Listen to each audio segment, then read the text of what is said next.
आज मैं माननीय प्रधानमंत्री जी के संसदीय क्षेत्र वाराणसी के रोहनिया अवलेशपुर में बैठा हूं और आपको बताने जा रहा हूं कि जहां पर योगी सरकार जीरो टॉलरेंस की बात करती है, भ्रष्टाचार मुक्त भारत की बात करती है, वहीं पे उन्हीं के संसदीय क्षेत्र में जो है 10 लाख रुपए की रंगदारी मांगने की मामला सनसनीखेज मामला प्रकाश में आई है। और हमारे साथ मौजूद है शाश्वत केयर हॉस्पिटल के जो है प्रबंध निदेशक chairman doctor Suresh Kumar Prajapati ji. Sir, आपका हमारे चैनल में बहुत बहुत स्वागत है जो है। बहुत बहुत धन्यवाद। सर, हम जानना चाहते हैं कि क्या प्रकरण है, कैसे आपके यहाँ 10 लाख की भारतीय डाक से जो है धमकी भरी पत्र आई है। पहले तो मैं अपना परिचय बता दूं सर, मैं डॉक्टर सुरेश कुमार प्रजापति, संचालक शाश्वत केयर हॉस्पिटल अवलेशपुर वाराणसी जी। मैं ही यहाँ का ऑनर हूँ सर और लेजर के प्रबंध निदेशक भी हूँ जी। विगत सर 7/9/2023 को एक मंटू करके मेरे पहले के ड्राइवर, वो भी लंबे समय से नहीं करते थे काम, उर्फ जितेंद्र पांडे जी, उनके माध्यम से एक बोले जो है रात के लिए कोई ड्राइवर अभी नहीं उपलब्ध हो पा रहा है सर, या रात में जो आपका ड्राइवर है वो छोड़ करके चला गया है जी। राजू प्रजापति करके जो ड्राइवर था पहले चला गया है। तो हमने कहा रात के लिए मुझे ड्राइवर चाहिए, कभी एम्बुलेंस चलाना है या किसी माध्यम से या किसी को छोड़ना है, कहीं ले जाना है। तो फिर उनके माध्यम से मुझे विश्वास था मंटू पे और या जितेंद्र पांडे पे, और मैंने उस विश्वास पे उसको रख लिया था। सर, इनको आप कैसे जानते हैं? ये हमारे यहाँ मनीष श्रीवास्तव करके मैनेजर थे इसके पूर्व में जी, और उन्हीं के माध्यम से ये आए हुए थे मंटू पांडे। यहाँ पे वो क्या करते हैं जो है? मंटू मनीष श्रीवास्तव यहाँ पे मैनेजर थे जी, जो अब नहीं रहे, उनको भी किसी आरोप में निकाल दिया गया था जी। और इसके बाद मंटू पांडे यहाँ पे थे तब तक, और अभी जब से ये प्रकरण चला हुआ उसी बीच में उनका स्वास्थ्य भी खराब हुआ और अपेक्स में भर्ती भी रहे, और उसी बीच में ये सब सारी चीज़ें आई और उन्हीं के माध्यम से मेरे पास ये विकास तिवारी करके ड्राइवर आया और उसी समय से था। और ये 7/9/2023 को आया था और मात्र मुझे लग रहा 12 या 14 दिन तक जॉब किया केवल, और ये 24 तारीख क्योंकि शाम की ड्यूटी शेड्यूल में रहता था और मॉर्निंग में कब से बच्चों को छोड़ने तक ही रहता था जी।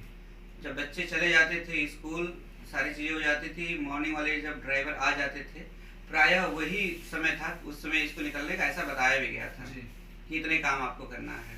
सर, हम ये जानना चाहते हैं कि जैसे 7/9/2023 से लेकर के 24/9/2023 तक उन्होंने आपके यहाँ जो है बतौर चालक के रूप में तैनात थे, ड्यूटी किए, तो 25 तारीख को जो वो अपने घर वगैरह बताए आपके चले गए, तो सैलरी लेने कब आए, कैसे आए, क्या आगे की घटनाक्रम है?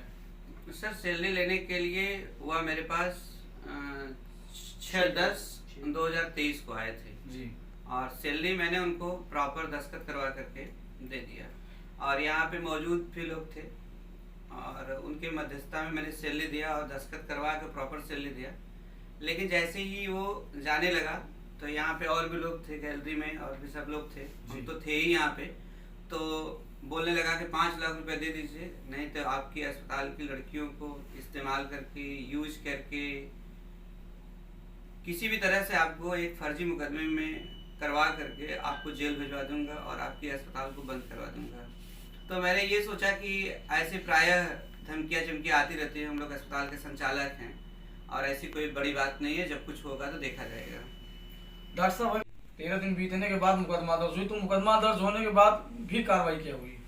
मुकदमा दर्ज होने के बाद जो भी कार्रवाई होगी, प्रशासन ने मुझे कोई इन्फॉर्मेशन नहीं दिया है।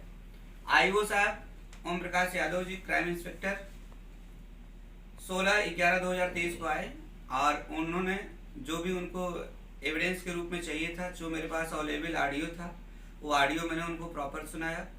जिनको बयान देना था, जिनको आई विटनेस था, उन लोगों ने अपना बयान दिया जी, और बयान देने के बाद इवन तक कि शिवानी ने भी अपने लिखित बयान दिया, और लिखित बयान देने के बावजूद उसने सारी चीज़ें बताया। लेकिन मैंने उनको ये बोला कि किसी का मामला चाहे कुछ भी हो, मेरे पास धमकी चमकी नहीं आनी चाहिए। मेरा मामला सिर्फ इतना है सर, मेरा मामला सिर्फ इतना है कि अस्पताल को किसी तरह की धमकी नहीं आनी चाहिए सर। यह एक हेल्थ सेक्टर है, सारी चीज़ें उनको मैंने बता दिया जो है। जब उन्होंने 16 तारीख को बयान लेकर गया, आपका स्टेटमेंट लेकर गया, आपकी सारी चीजें लेकर गई, तो 17 तारीख को भारतीय डाक द्वारा किस प्रकार की आपको जो है धमकी भरा पत्र मिला? ये 17 तारीख को जो मुझे रिसीव हुआ पत्र, वह उसमें लिखा हुआ भोसड़ी वाले तू हमारे आदमी के पीछे पड़ा है, उसका क्या उखाड़ लेगा, तुझे बहुत जल्दी गोलियों से उड़ा दिया जाएगा, फर्जी मुकदमा करता है भोसड़ी वाले, अभी तेरे साथ कुछ भी नहीं किया गया, अब तेरे साथ होगा। 10 लाख रुपए मेरे खाता 69051100005998 या 69051010007563 IFSC कोड BKID 0006905 में 25 नवंबर 2023 तक नहीं भेजा तो तुम्हारी हत्या होगी। इस हत्या को कोई रोक नहीं सकता, ना तो ये सच्चे रोहनिया रोक सकता है और ना ही तेरा मेडिकल डिपार्टमेंट। इसलिए मेरे बात ध्यान से सुन, सोच समझ के तुरंत 10 लाख रुपया मेरे खाते में भेज दे। तेरा शुभचिंतक।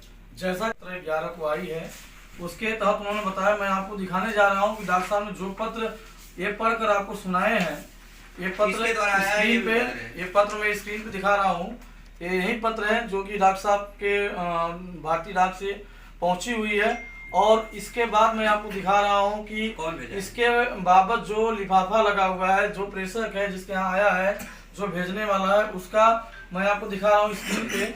ये स्क्रीन पे दर्शक को दिखाइए कि स्क्रीन पे इस प्रकार से जो है लिख करके अखिलेश मिश्रा, कमरा number 302, Shivpur, pin code Varanasi के तहत आया हुआ है और शाश्वत केयर हॉस्पिटल औलेसपुर को भेजा गया है।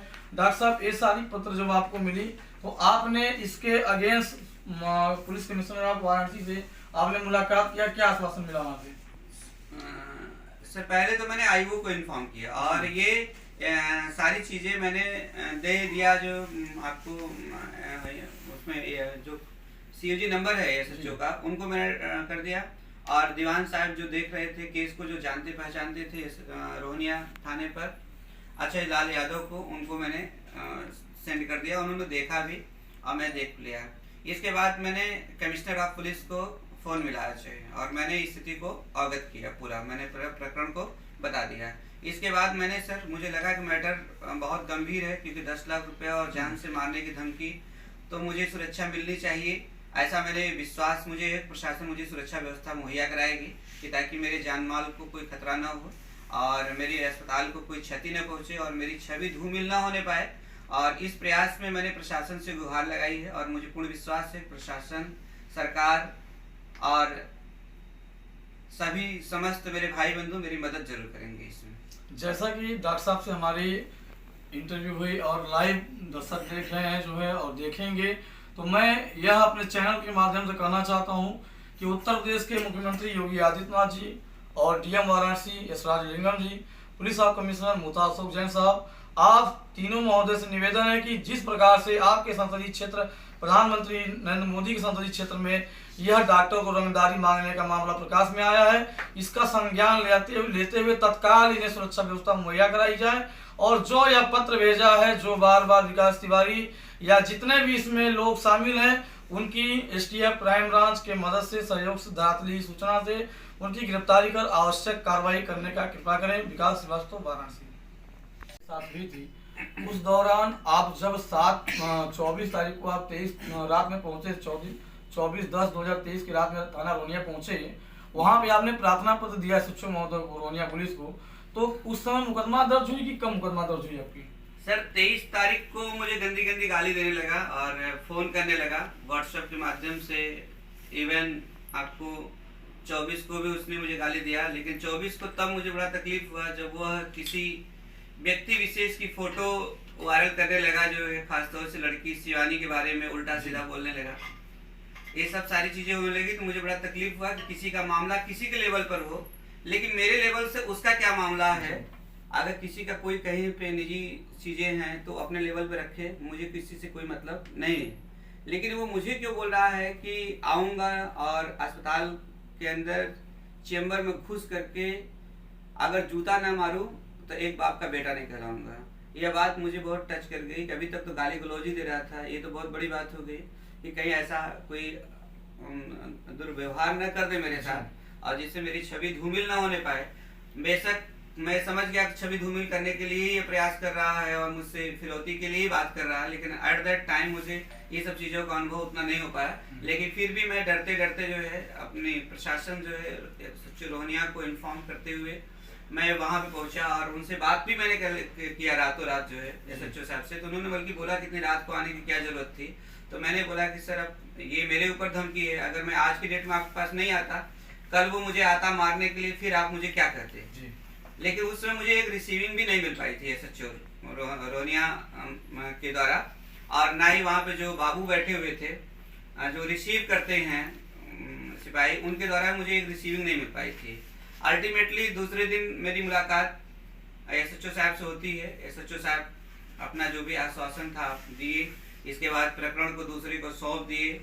मैटर को थोड़ा सा या गंभीरता से लिए या नहीं लिए, उनका विचारणीय विषय था कि कितना वो उस मैटर को लेते गंभीरता से। ठीक है, मुझसे ही पूछने लगे कि अस्पताल के बारे में, कि आपका अस्पताल में फायर का NOC हुआ है कि नहीं हुआ है, रजिस्ट्रेशन हुआ है कि नहीं है। और इसके बाद ये तो मुझे मेरा मन थोड़ा सा खिन्न हुआ कि मैं जिस प्रकरण को लेकर के आया हूँ, SHO साहब उस सब्जेक्ट पे 2 मिनट भी नहीं सुनना पसंद कर रहे हैं। लेकिन मेरे अस्पताल का रजिस्ट्रेशन जो उनके संज्ञान में आता है या नहीं आता है, या कोई चीज़ अगर कोई क्लेम किया हो तब वो CMO ऑफिस को दें और CMO ऑफिस से ये इंडिकेट करे कि हाईली रजिस्टर्ड हॉस्पिटल है या नहीं है, या जितने भी हॉस्पिटल में डॉक्टर बैठने वाले हैं वो रजिस्टर्ड डॉक्टर हैं या नहीं है, मेरा फायर से NOC प्राप्त हुआ है कि नहीं है। लेकिन वो अपने प्रकरण से हट करके दूसरे प्रकरण बात करने लगे। मुकदमा सर ये दर्ज हुआ आपका 7/11/2023 को दर्ज हुआ है सर। मतलब आपके प्रार्थना